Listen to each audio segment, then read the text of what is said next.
Welcome everyone to Awesome Truth, a wrestling book club. I'm your host, Steve Semino, and with me as always is my co-host, Walt Schwank. Hey, Walters. Hello, Steven. How's it going? My friend, it is going very well. It is going especially well, Walt, because we are talking about a feature film today. We've talked about feature films before, and I guess technically, I was going to say we've never done this, but Fighting with My Family, I guess, was a feature film about wrestling that we saw in theaters and covered, right? Yeah. So this is the second time we've yes. done this, right? Is covered like a real big budget feature film in theaters that is about pro wrestling.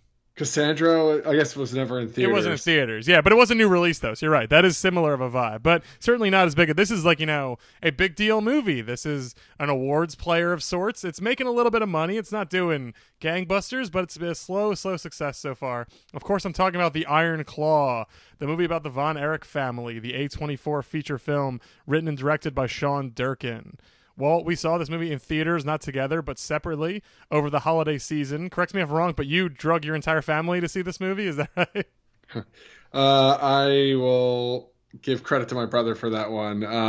How did he sell the family on this particular movie, and what did they think about it? He didn't. He said, "We're going to see Iron Claw," and and then walked away. And I was the one who was left, like, having to explain, like, well, why, as me, a casual viewer of film and barely a viewer of wrestling, care? And so I try to set it up to the best of my abilities to say, like, listen, it's a true story. It's tragedy after tragedy after tragedy, to the point where it's like it's stranger than fiction. And I left it at that because, like, beyond, like, I just saw a lot of, like, blank stares from my sister and other family members, and I'm like, it's not gonna suck. But they weren't mandated to go with you. They did they choose to go with you, or was it a family outing regardless? Or it was 50% like good timing for, like, the film that day. 50% my brother was gung ho and didn't really give another option. There was, like, a backup plan for, like, the girls to go watch, like, I can't even remember what rom-com. The one with the Maverick guy, right? With Glenn Powell. Yes. Sydney Sweetie. Yeah, Sydney and Glenn Powell. Anyone but you, is that right? I believe that. I think, yeah. So there was like a backup plan, like, oh, we'll go and watch this while they were watching the wrestling movie, but the timing didn't work out, so they were stuck watching. They all saw The Iron Claw, which is fascinating. None of the. So I tried to sell them on the fact that, like, oh, Jeremy Allen White, is that his name? Yeah, the bear guy. I keep calling him the Bear. Yeah, he's the everyone, bear. But no one in my family's seen the Bear, so that wasn't even, like, a selling point in that aspect. Yeah. And I don't know if Zac Efron art movie, A24 movie, really resonates with people. I don't think people care that, like, oh, this is a role that Zac Efron really got into. It's like, yeah I could tell. And it's also like, I think you have to know that, like, this is a weird choice for Zac Efron, like, but you have to understand what A24 is, who Zac Efron really is these days, and what this movie sort of is. So that is a layered sort of selling point. Yes. So how did you trick your family into watching this? Well, I was in Kentucky with my wife and her family, and they had never met my son before, so they were ogling him and watching him and holding him and all that. So I saw a primo opportunity to duck away and see this movie, and I mentioned it. I was at the bar. Another thing I was lucky enough to do with my son is leave him at home and go to the bar, and one of my wife's friends' husbands was like, I'll go to the Iron Claw. I haven't been to the movies in like 3 years, but I'll go see that wrestling movie with you. So I went with him, and he knew nothing really about wrestling beyond, like, the basics. He just thought it looked interesting, and we walked out, and he was like, that was a heavy film. That was a lot to take in, and it is. And if you're listening to this episode and the show, you imagine the story of the Von Erichs, and people probably know how heavy this is. It's a dark tale, and this movie, I will say, does not pull any punches. In fact, it layers on the depressingness and the darkness and the sadness behind it all. Yeah, so you actually beat me to the punch, because the post-movie reactions from people who didn't know what to expect and thought maybe expected a Fighting with My Family kind of narrative.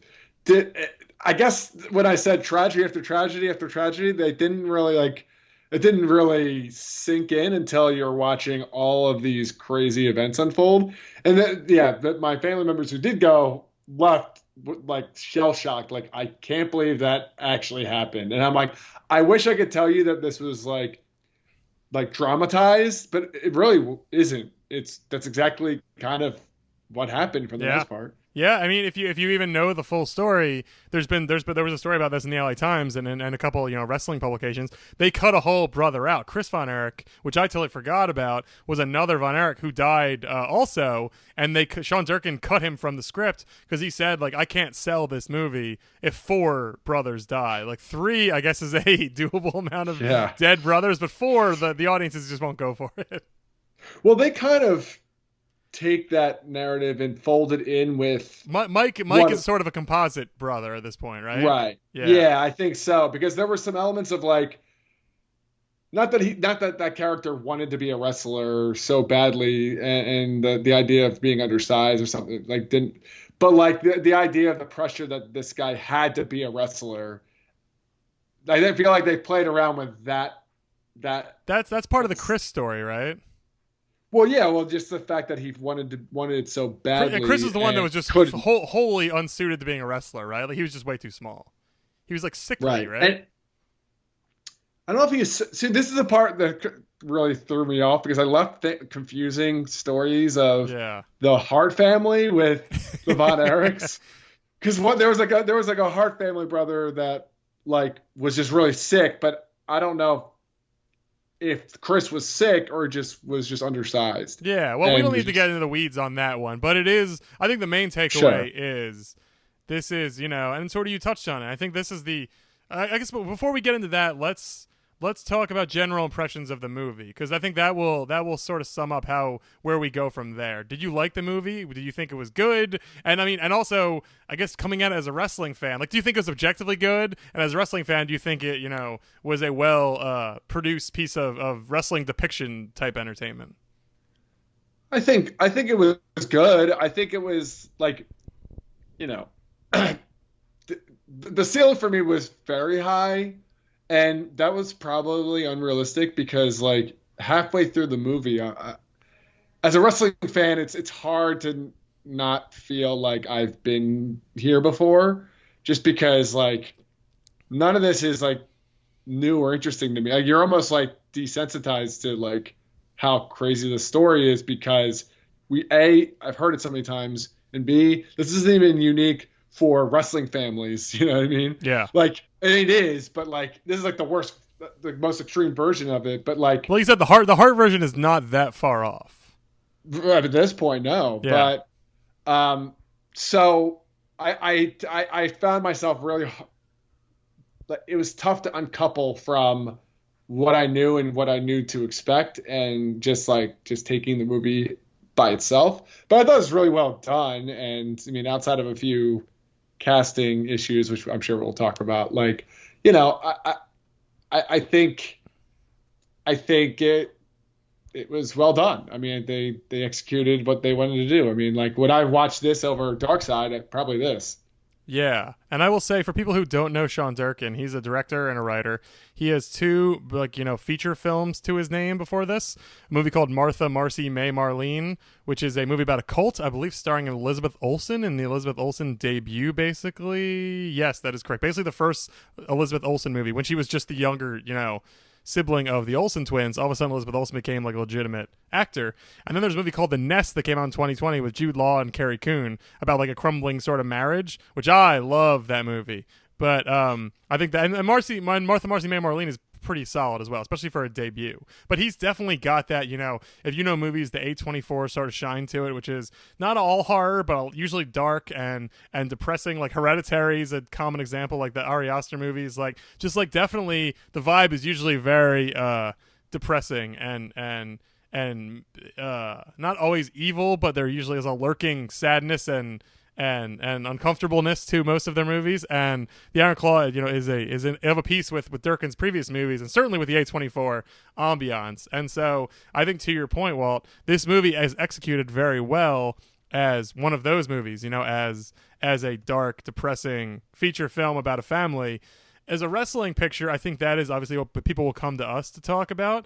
I definitely think there are flaws. I think it was one thing I like about it, I will say, is it does not, we talked about this a million times in the show, it does not labor to explain what wrestling is. It does not there's one Yeah. conversation between Zac Efron's Kevin and Lily James, who eventually ends up as his wife, as Pam, and they talk about the basics of wrestling. But to me, you got to get that out of the way at some point, and having him explain to his future wife what wrestling is a very easy, simple way to do that. I really didn't find that particularly offensive, and I was happy that beyond that, it's mostly just like wrestling just plays out in the movie. Like in a basketball movie, they don't have to explain to you what basketball is. Like they don't have to explain you the intricacies of the NBA schedule. Like you just sort of pick up on things as they go, and I feel like this does a good job in that, where it gives you the bare minimum what you need, and then it just moves on. Like it doesn't matter what WCCW is. Like it just sort of presses forward and you pick it up as you go.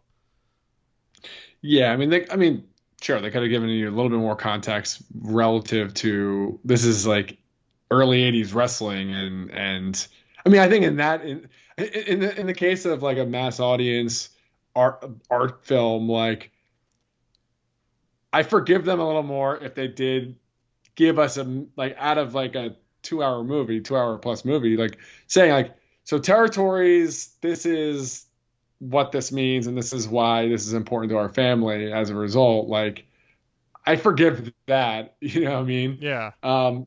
Without going into like the Gold Dust Trio. It's like, oh, we don't need to do this again. Like, but Toots Mond was. Yeah, right. So, yeah, I'm glad, but to your point, I'm glad they didn't really take the time to hold you by the hand and really like, I would hope that wrestling is a little bit more mainstream now, where people have a basis of understanding to the point, to the way people understand what basketball is. And when you watch Space Jam, Michael Jordan is not explaining to you the rules of basketball. Yes. Even though that's for babies, and babies probably do need to understand the rules of basketball, but still. Doesn't that prove the point even more? Yeah, the babies will pick up on it, and so will we. Yeah, if we trust the babies to figure out that Lola Bunny's going to slam dunk here, like, then I hope that we entrust that the adults of this Iron Claw can figure out that wrestling is a dramatized fight. Yeah. But I will say, even like stuff like when the Freebirds come into the movie does not waste even like a scene where someone goes, Jack's like, where Fritz is like, I'm bringing in the Freebirds, and everyone goes, whoa, the Freebirds, they're a legitimate 6-man or a 3-man trio. Like, I'm just so glad they didn't even do that. They're just in the ring and they have a little match. I was like, that's great. Like, we should just understand that these are new opponents for the Von Erichs. Like, I think given the story they were trying to tell, it would have felt really bloated if they had wasted a lot of time. Like, the movie was clearly way more interested in the personal dynamics between the family members as opposed to what's going on in world-class championship wrestling. Right. And I also think too that, they showed more than they told. So like over the course of like the movie, you just see the crowd getting smaller and smaller. And the whole point of like talking about how big the Freebirds rivalry was is just to say the business was really big, and as a result people rallied behind and showed up and paid a lot of money to see these matches. Like, you showed that by seeing a full crowd going nuts for these people, and then juxtaposed later with the movie where there's like maybe like 20 people in the crowd, and you can clearly tell there's a decline in like interest as brothers are dying and things get more complicated and for the family. So yeah, I also think that those early wrestling scenes, like there's that montage too after Carrie hears Tom Sawyer playing by Rush. There's a great montage in the first, like, say, half hour where they just show that the Von Erichs becoming a hot trio, and I thought that was so good. Like, that just really sums up so much, like you said, just the business starts to boom, the Von Erichs get really popular, they solidify themselves, they start to become legitimate wrestlers, they're all trained and ready to go. Like, I think that is just really, really smart visual storytelling, and I think that set the tone really well for how the movie was going to depict wrestling. It was, like you said, it was going to show you a lot of things, and it was going to explain maybe the few things it needed to. Mostly it was going to just press ahead until we got to unfortunately the tragedy. Right. But I was gonna ask, we've talked a lot about things the movies did right. Now I would love to hear from your take what the movie did incorrectly or poorly. Yeah, I mean, I really enjoyed the movie. I thought it was super well done. It's probably going to make my top 10, and I'm a movie nerd for people who don't know that. So I rank all these things on Letterboxd. Like I try and track my faves of the year. So like I just all that to say that I consider this one of the best movies to come out this year. That said, I think the casting was always going to be so hard for this because it's just hard to have actors who are also like Young Rock is a thing we've talked about. Young Rock is terrible. And one of the things that makes Young Rock so terrible is everyone looks and sounds like a total, like nothing like their character for one, and also be like weird caricature embarrassments, you know? Like it just feels fake and weird and poorly done. It's just really hard to get these larger than life characters, people, onto the screen and show them in a way that pays them their dues and emphasizes why they're important, while also grounds them a little bit and makes them serious and legitimate and swole and large, to be honest. Like, it's just really hard to get the look of a wrestler down. One thing I'll say is, you know, Zac Efron got gigantic for this movie. He is, I'm sure, Walt, you were very impressed by his size, I imagine, right? Very impressed. Like he looks like he could not literally get any bigger. Like I don't think he could get a single extra like amount of mass onto his body. I mean, this guy got off the set of Baywatch and was like, and his takeaway was, I need to take roles to make me even bigger than I got to keep up with this Wayne guy.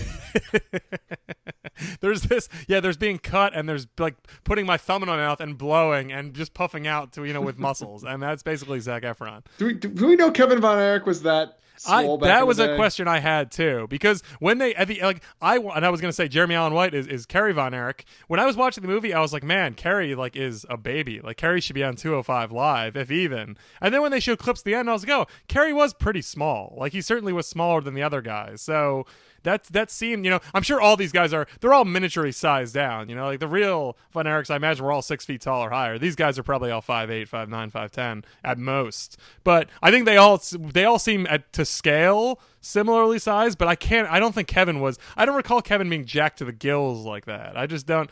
I feel like that's something we would remember from you know, documentary footage or something like that. Right. I mean, I just can't. I mean, I don't. Admittedly, I don't think I've even seen the dark side of this, so I haven't seen. It's been a minute since I've seen. Let's Google early '80s Texas wrestling. Kevin Von Erich size. This is gonna be on Mike looking up how large Kevin. Because I meant to do this after I saw the movie. He was 6'2" in real life. So Zac Efron is not 6'2". There's no chance. But of that. relative to Kerry Von Erich's portrayal. I guess that would line up. He was a little taller. Kevin Von Erich was ripped and tall, but he did not look. He was not nearly as bulky. He didn't have boots. No, he didn't have boots. And just like in the movie, he didn't have boots in the movie either. Yeah, which is cool. I didn't know that. I didn't know he like was doing. I didn't know he was being Matt Riddle. I was actually very impressed to see that. Yeah, I didn't realize that either. But I will say, I think the casting was good in that Zac Efron is a name actor of a sort, and it's interesting. Most people I think will go like see this, be like, what is this Zac Efron wrestling movie? Like, I got to see that. Jeremy Allen White is hot, you know, literally, and in terms of his cinematic and you know, entertainment appeal. So I think casting him is also a good get. He's a good actor, but I think Kerry Von Erich says like 10 words in the entire movie. Jeremy Allen White is he's honestly he's almost not even in the movie very much. He's in it the appropriate amount for given Kerry's role in the story, but he doesn't get much to do, and besides looks and, you know, and physical performance and stuff like that. He just doesn't get a ton of meaty moments. And the meatiest moment he gets, I think, is one of the fakest parts of the movie. And then Harris Dickinson is David, and I think he's maybe the best actor of the trio, and he has the most to do, but he dies first, and so he just has less screen time for obvious reasons. And I think all that to say that a lot ends up on Efron's shoulders, and I don't think Efron is a very good actor and doesn't really do the. And some people disagree. There's a lot of people who think he was amazing in this.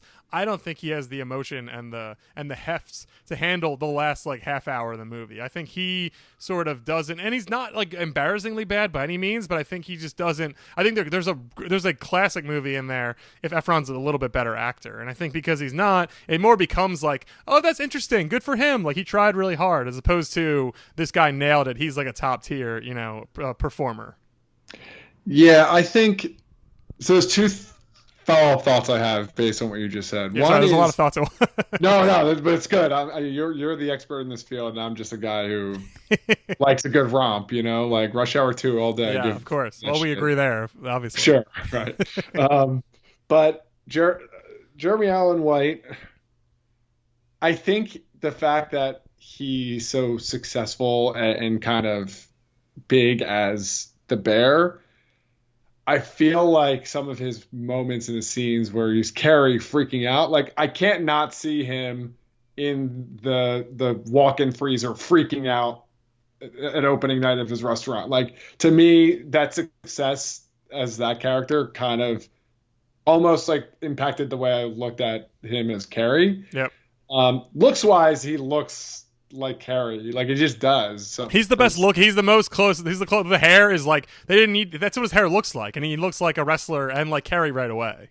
Yeah, but yeah, I mean, obviously his size is a factor, but just when he was freaking out over the foot, I'm like, yeah, that's Carmy. That's not Carrie. That's Carmy. Yeah. But I mean, to his credit, I mean, that show, I really like that show, but like, I can't unsee that anymore. So that's gonna be tough. That would be interesting to see him try and develop out of that, because it's just such an easy crutch to lean on. It's like, oh, let's just go with what worked before. But I have a question actually. Like,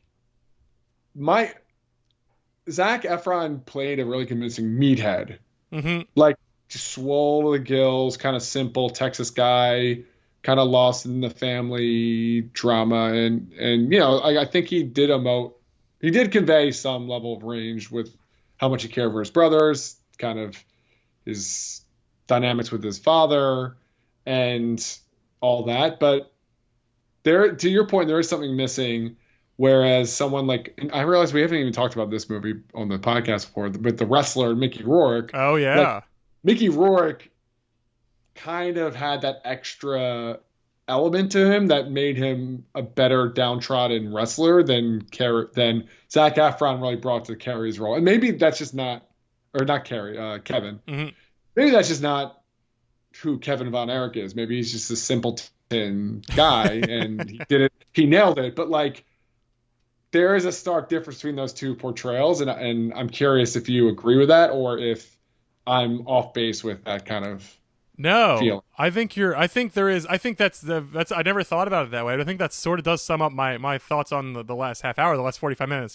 That nebulous end of the movie period. Because in the beginning, I think you're right. Efron, the best scenes of the movie are when it's the brothers all hanging out. I think they do an amazing job of establishing a dynamic and a love between them without hamming it up or making it too heavy-handed. I think it's just that the actors all, what's his face? Jeremy Allen White, obviously, Harris Dickinson, and then Stanley Simons plays Mike, who I've never seen in anything before. They just have a natural love to them and a natural tenderness that I think is extremely genuine. And I think the movie doesn't work without that, and that's why the tragedy hits home so hard later, is because like, shit, those actors did such a good job of convincing me that all they want to do is hang out together, wrestle together, be together, and then life intervenes, tragedy intervenes, you bad luck, all that stuff, and then like they all fall apart. And I think that the falling apart is just not as well executed. Like you said, like it's Jeremy Allen White is just, I agree with you. Like, he comes with some baggage, for lack of a better term, and you just sort of, it's a very similar sort of needs for him in this and in The Bear in terms of what they're asking him to do as an actor.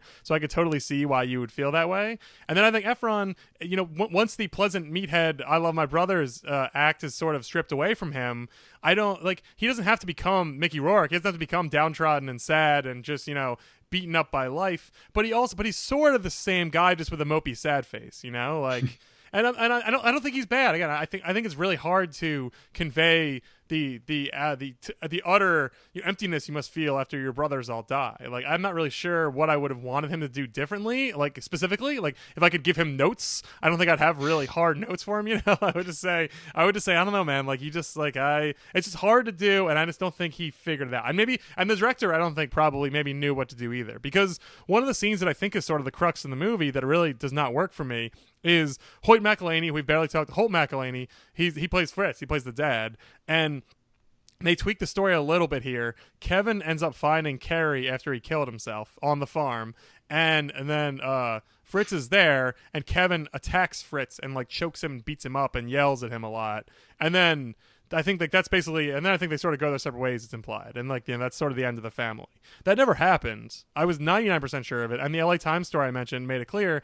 I think Kevin found Chris and Fritz found Carrie, but there certainly wasn't a confrontation like that. And Sean Durkin even says, in a weird way, like he owns up to, there wasn't a confrontation, but I felt like there could have been, or there was an emotional version of the confrontation, so I made it literal and I made them fight. I just think that scene is weird and awkward and like just not. I didn't buy that that's what Kevin would do at that moment. Again, I don't really know why. It felt very manufactured. It felt like very convenient that Fritz is right there after Carrie is dead, and then Kevin jumps on him and chokes him. Like I was like, come on, there's just too much going on here. Like let's sit with the fact that Carrie died, And I think I think Efron doesn't have the chops on his own, and I think is a little left behind by the story and the screenplay at that point, and can't really do what it needs him to do.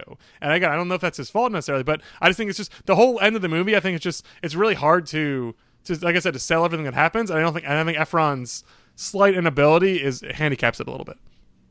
I mean, I think that scene is convenient. Yeah, it's right. Like, wow, let's have this pivotal moment over this final tragedy. It's like, all right. It's the one part of the movie where like obviously like I had questions about it. I'm like, I don't think that ever happened. But like if I was a casual person, I'd be like, I don't know if that ever really happened. I think you'd feel the same way. Like because I think it's impactful then after that part. Kevin carries Carrie back. Kevin carries Carrie back into the house and lays him on the table. And there's like this little fantasy I think that Kevin has where he dreams of all his brothers being together in the afterlife and getting to reunite. I thought that was a beautiful little touching moment. I wish we'd just gone right to that. Like I don't know if the Fritz confrontation added anything. Like if you're gonna make up a confrontation that didn't happen, don't pop it in the middle of that really in powerful, important moments. Save it for a little later. Like make it up at a different time, in a different place where it fits the story better. I don't know. It just lost me a little bit there. Yeah, I agree. It was a weird taste. I mean, I think I left the movie like there's a lot of things you want to fact check and you want to kind of like look up, and yeah, I think I wasn't alone in that reaction, because even people who weren't wrestling fans, like my family members, were also like, wait a minute. Did this happen? Did this happen? So we had to like, my brother and I were going back as wrestling historians to the best of our ability, like talking about the lost brother and some of the other stuff that, that unfolded. But the one thing I was left wondering about is like, was Fritz truly the bad guy in all this? Because like the movie obviously paints Fritz as the overbearing father who like clearly like manipulated and pressured his sons to like succeed in this fake world, and doing all these like things that undermine and to really control them. And I'm like, I wonder how accurate that is, or is that kind of like, was that a convenient like character choice to say, oh well, the dad is clearly controlling everybody and is an asshole and is truly the bad guy here, just to give people something to feel like, well, he's the reason why these bad things are happening, versus like, nope, these bad things just happen and it's just is what it is. Like, yeah, it's. I mean, I don't know the answer to that, and I think that's if I remember correctly, Fritz put some explicit and a lot of implicit pressure on them.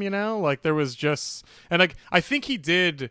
I think he made it clear that he did want, he liked the idea of, at a certain point, I think he made it clear that he would like them to all be wrestling brothers, and especially I think for the sake of the promotion, like I think he knew that it was that they became his cash cow, and at that point it was less like, this is a fun, having my sons here, and it more be like, these are the stars of my show, and they draw money, and so it became less familial and more, employer employee type dynamic, if I remember correctly.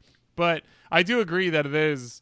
That I think the movie does a good job, and it doesn't make Fritz cartoonishly evil as a father, but it does make him very manipulative, like you said, and very like talking about the power rankings of his children and all that, which is outrageous. If that's remotely true, that's a crazy thing to say to anybody. Sadly hilarious. Yeah, very, very funny until they all start dying, and then less funny.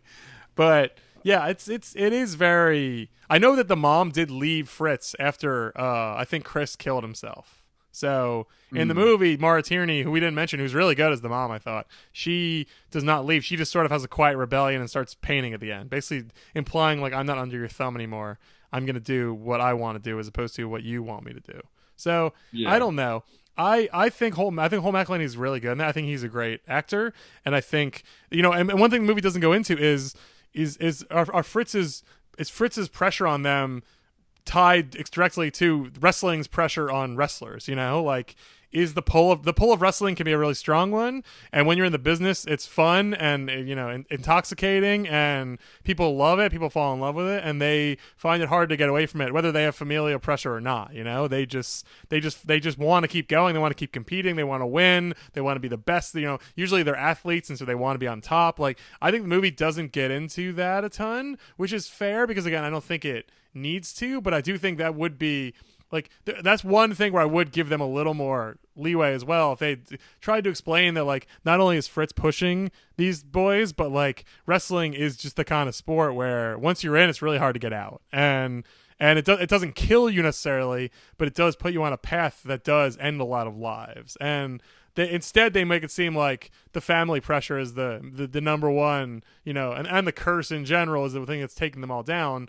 Whereas wrestling, it's hard to blame it directly for a lot of these things, but certainly most things about tragedies like this do make very clear that wrestling played a role. It was a factor in these deaths and these sadnesses a lot of the time. Yeah, I mean, they definitely go into the fact that wrestling pressure like leads to bad decision making with Mike's downfall and stuff like that. And they show Kerry popping pills and stuff, and they have a bar fight. So they do it, like you said, they do some show not tell where they make clear they're getting into some stuff, or they're feeling the heat on them to come back, to stay out there. But they don't. Like, I think they could have owned that a little more. But also, I think it's understandable why they didn't. There's also a regional thing too, where it's like a lot like of heels. I saw a lot of parallels to heels. But just the idea of like, the NWA's come back to town this time around every 6 months, and now's our time to grab the moment. And it felt like there's a lot of pressure on them to succeed as people who represent the company and represent the territory. But like, there also felt like there was like a lot of it was out of their control, in a sense that like there's nepotism, but also they're just such a small cog in this bigger machine of the NWA. And so I don't know if that like made those moments feel like more pressure, or it almost like made them feel powerless in a sense. It's like, oh, Ric Flair's coming to town, we have to really like step up our game, and oh, David, you have to do this. And it's like, guys, can't you just like succeed, like just be successful in your territory, and then like that's it? I mean, like, I understand that, like, if the NWA gives you the champion, like there's certain financial implications with that, but like, it just felt like they were such at the whim of the NWA coming to town that like, it almost made it feel like it was completely out of their hands, even though they're still running a business and they're still like managing their own outfit. It's like, so I don't know. No, I think that's interesting. I'm glad you brought that up, because I actually had that exact thought when I left the theater. Is if they want to make Fritz the bad guy, which they clearly did in a lot of ways, I think it would have been very helpful to at one point make clear, like I said, Fritz keeps acting like he has power. He keeps acting like I've been angling to get my sons the belt and all that. I think it would have been very enlightening to make it clear at some point Fritz has no power whatsoever. Like, Fritz is just one, like you said, he's one of many people who wants their guys to have the belt, and like he can say all he wants. He can can act like he's a big fish, but he's really in a very small pond, and he doesn't have the sway, he doesn't have the power, and he acts cool and tough in front of his kids and his employees and all that. But at the end of the day, he's one of 12 promoters, who has a say in these things. And so it doesn't mean he's not nobody, but he's not the big wig, big shot king of the world, but he loved acting like he loved acting like he was top dog. And I think it would have been a good way to neuter that character a little bit and undercut him. Is like, look, you talk all the time about how you're going to get us the belt and all that. Who are you? You're just a guy. There's a bunch of guys just like you. Like you can't guarantee us anything. You can't get us anything. You're our father, but you're not the king of wrestling, and you act like you are. And I think I think there may have been an opportunity there to undercut him. Anyway, and again, instead of having Kevin jump on him and choke him, maybe you right. emotionally attack him by revealing that the Emperor has no clothes. That's a good thought. I mean, there's a lot to explore there that, I think they were kind of hinting at it at times and without really going into it. And, to me, like, this is nitpicky. I don't know what the balance is and all. But, yeah, to your point, you know what I know? They shouldn't have done is had this, like, really dramatic fight between father and son. Yeah. It's like, I think we all agree that, like, there's a lot of ways you could have diced this onion, and that's not it. Yeah, absolutely. Well, one thing we should talk about, Walt, before we wrap up here is there's one moment in this movie that I think anyone who's listening to this podcast has thought about, talked about, read about, and it's the portrayal of Ric Flair.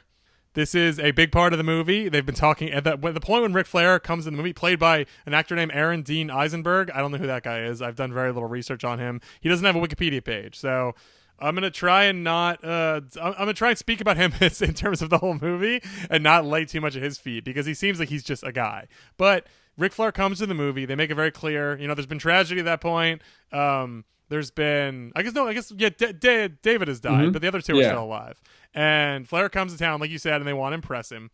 And I actually really like that scene a lot because I think the point I was trying to get across, because what happens is they have a match with Kevin. Kevin goes into I don't know if he goes into I don't really know what's going on in that scene. They imply that he goes into business for himself. I think it's just he overplays the finish, maybe. Like he just gets a little too intense with the finish and gets DQ'd and Flair wins.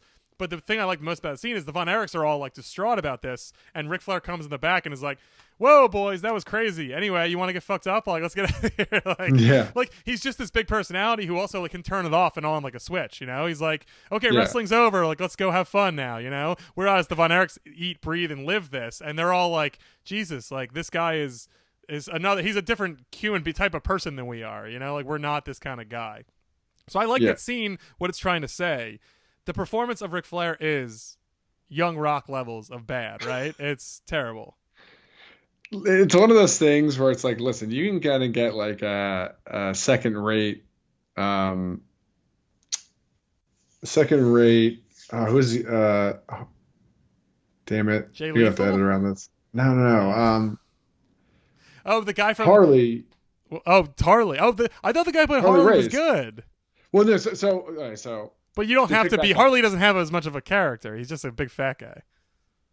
You can get a second-rate Harley race and get away with it. But if you don't have anything close to perfection in your Ric Flair actor portrayal, like you just rely on found footage and cheat your way around it because you can't not nail that. Yeah. The end. And they didn't nail. I was watching that scene. I had read nothing about it, and I was like, he would have occasional line readings where I go like, okay, I think he's settling into the voice, he's settling into the persona, and then he would just, and everyone, the whole thing on the internet is he can't woo right. He's like woo, and it's like no, that's the only thing you need to get right. Of all the things you just said. At the base level, you can be wrong about a bunch of other things, but if you get the woo right, you kind of save the character. You kind of save the performance. Yeah. And when he gets the woo wrong too, you're just like, okay, we're fucked here. It's over. We're done. But it seems like they did one take of it because, like to your point, he was like finding the voice. But it's like if you find the voice halfway through that monologue, then just say cut and say that energy apply to the beginning. Yeah. Now action. Because it felt like it was like one and done. It's like, this is good enough. Yeah. He hit it at times, but he didn't. It's like he read his lines properly. He got them all out, I guess. Yeah. Who actually is going to care about this? Well, at least two people do. It's just and it's if you like if I wish I'd actually asked my buddy I went to the movie with, like, if he cared. I'm sure he did not even clock that scene at all. So maybe it's not that big of a deal, and it's like you said, half your audience, if not more, probably doesn't even know what you're doing.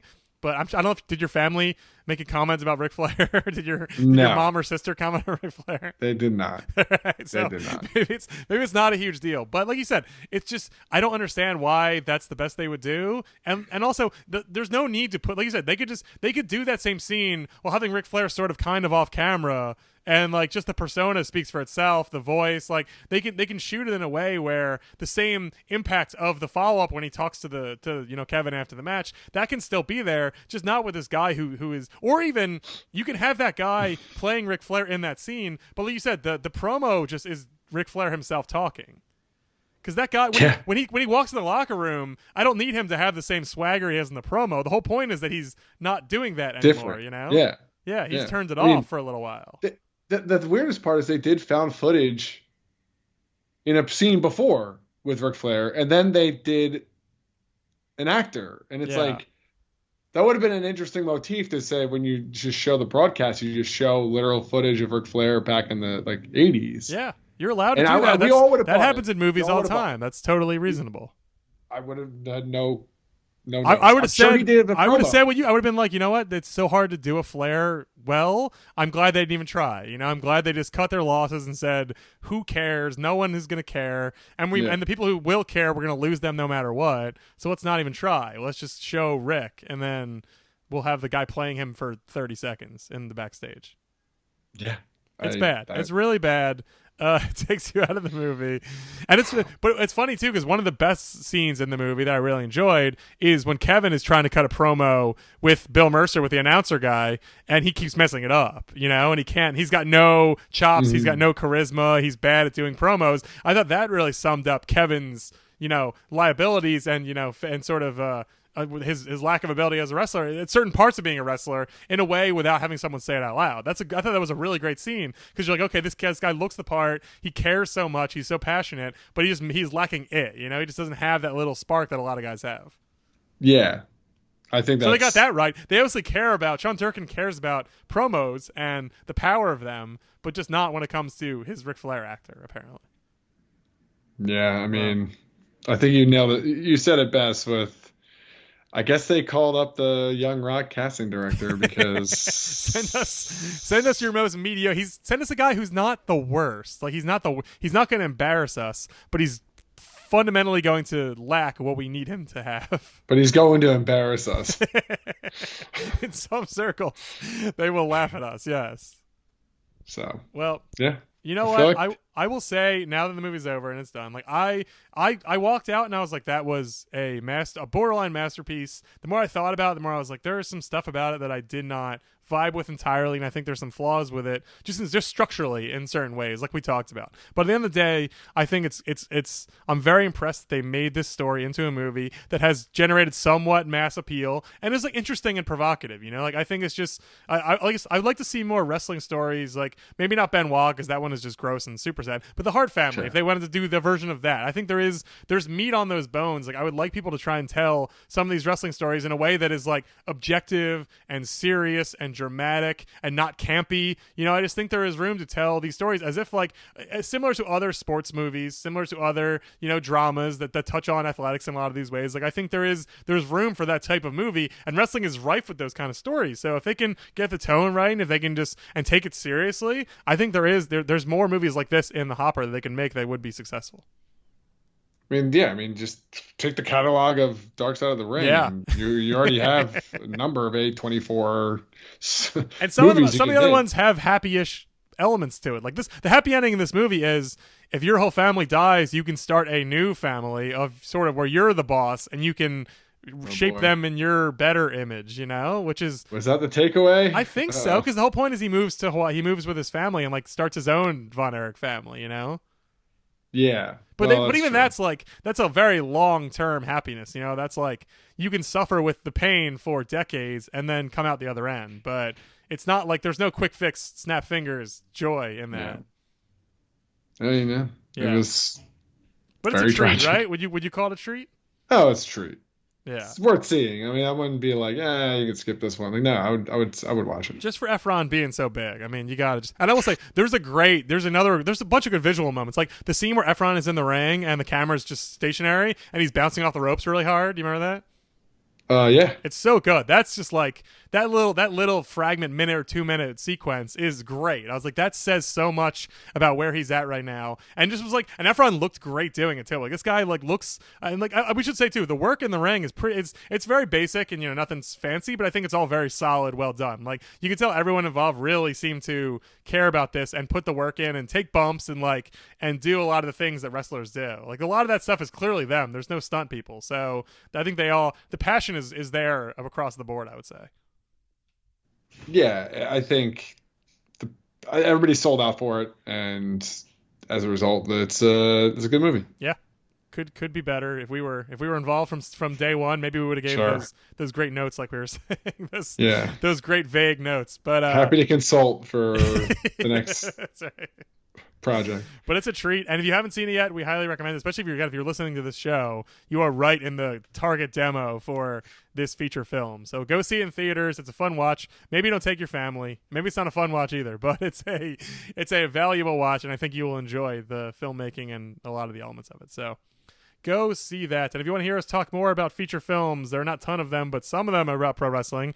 You can find our archives at awesometruth.libsyn.com. If you want episodes old and new, you can also subscribe to us. Apple Podcasts, Spotify, everywhere podcasts are delivered, we are there.